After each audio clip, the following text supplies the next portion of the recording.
Karena banyak yang request tentang kisah mobil Toyota, gara-gara kemarin saya cerita tentang Daihatsu, itu juga menjawab pertanyaan dari Bang Madani ya, asal kata Daihatsu katanya Dayat Hidayat Asu.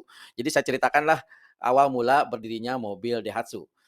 Sebenarnya sih, tentang mobil Toyota ini sudah terkenal di mana-mana, tapi okelah akan saya ceritakan bagi Anda yang belum pernah dengar atau belum pernah baca tentang kisah Toyota sampai menjadi perusahaan terbesar, terbaik di dunia saat ini. Inilah kisah mobil Toyota.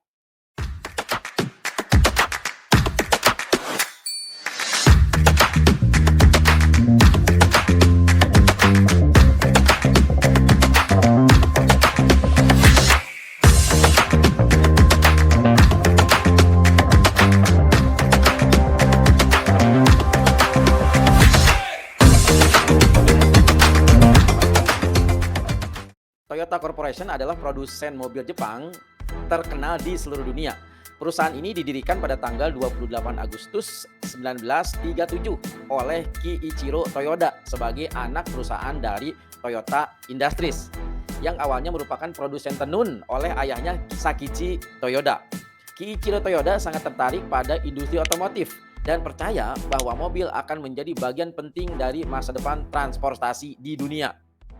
Berawal dari minat Kichiro Toyoda, dia melakukan perjalanan ke Amerika dan Eropa pada tahun 1929 untuk mempelajari produksi mobil dan teknologi terkait.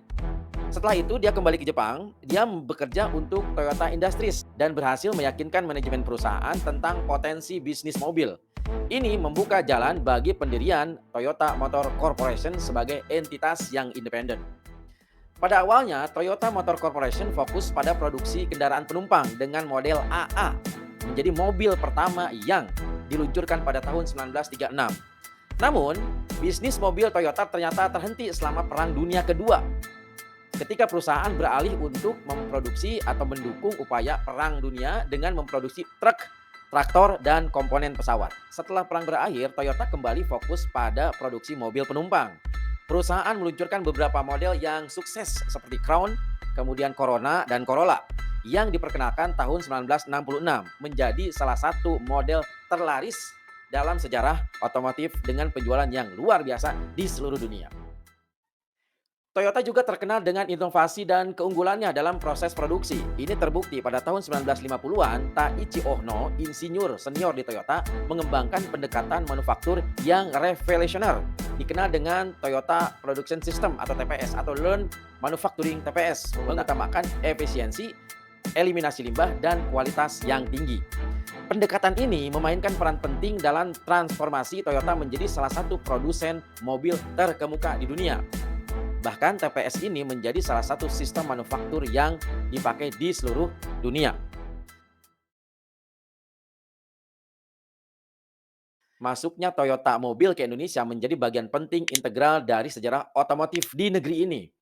Toyota menjadi salah satu produsen mobil terkemuka di dunia, telah memainkan peran penting dalam pengembangan industri otomotif, terlebih di Indonesia. Pada tahun 1971, Toyota resmi memulai kehadirannya di Indonesia dengan membentuk sebuah perusahaan patungan dengan perusahaan lokal, yakni PT Toyota Astra Motor. Perusahaan ini menjadi agen tunggal penjualan dan distributor resmi mobil Toyota di Indonesia. Keberadaan TAM memberi akses yang lebih mudah bagi masyarakat Indonesia untuk membeli dan memiliki mobil Toyota. Sejak awal kehadirannya di Indonesia, Toyota telah berkomitmen yang kuat untuk berinvestasi dan mengembangkan industri otomotif di Indonesia. Pada tahun 1973, Toyota membuka pabrik perakitan pertamanya di Sunter, Jakarta Utara. Sampai sekarang ya masih ada. Pabrik tersebut menjadi titik awal bagi Toyota dalam memproduksi mobil secara massal dan lokal di Indonesia. Pada tahun 1987, Toyota menghadapi tantangan besar dengan penerapan kebijakan industri otomotif oleh pemerintah Indonesia. Kebijakan ini dikenal dengan Program Mobil Nasional. Nah ya, mungkin bisa tanya ke bapak kita atau ke kakek kita tentang program mobil nasional ini. Di mana program mobil nasional ini adalah populer tahun 90-an.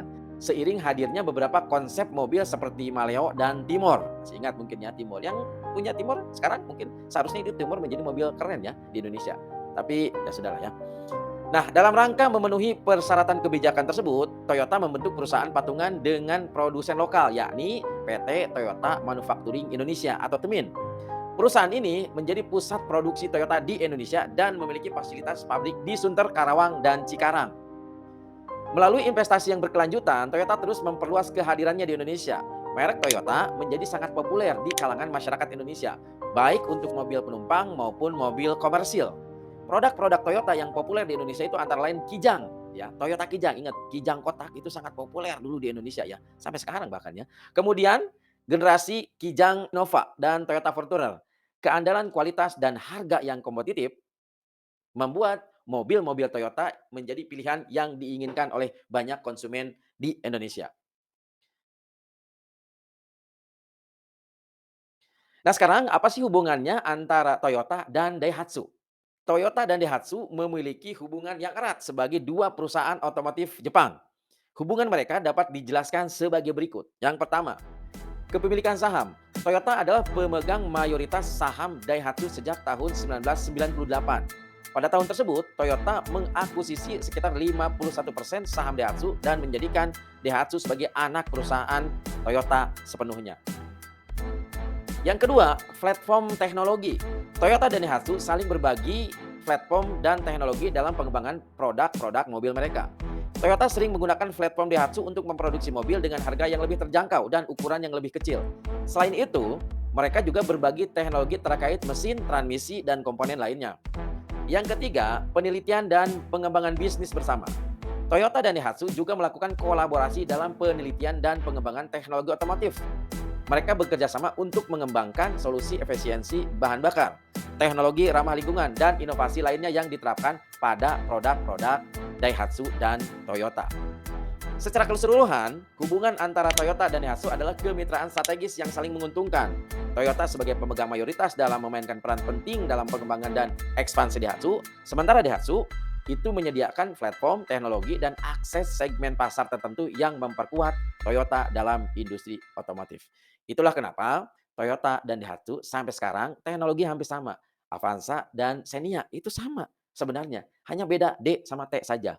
Segmen Toyota yang mana, Daihatsu segmennya yang mana. Itu sebenarnya. Sebenarnya dua-duanya menang, orang Jepang. Itulah cerita tentang Toyota dan Daihatsu. By the way, ini katanya sekarang Toyota lagi dibayang-bayangi sama Hyundai, karena tahun yang lalu penjualan Hyundai itu cukup meroket di Indonesia. Tapi apakah benar si Hyundai ini akan melibas Toyota di industri otomotif terutama di Indonesia?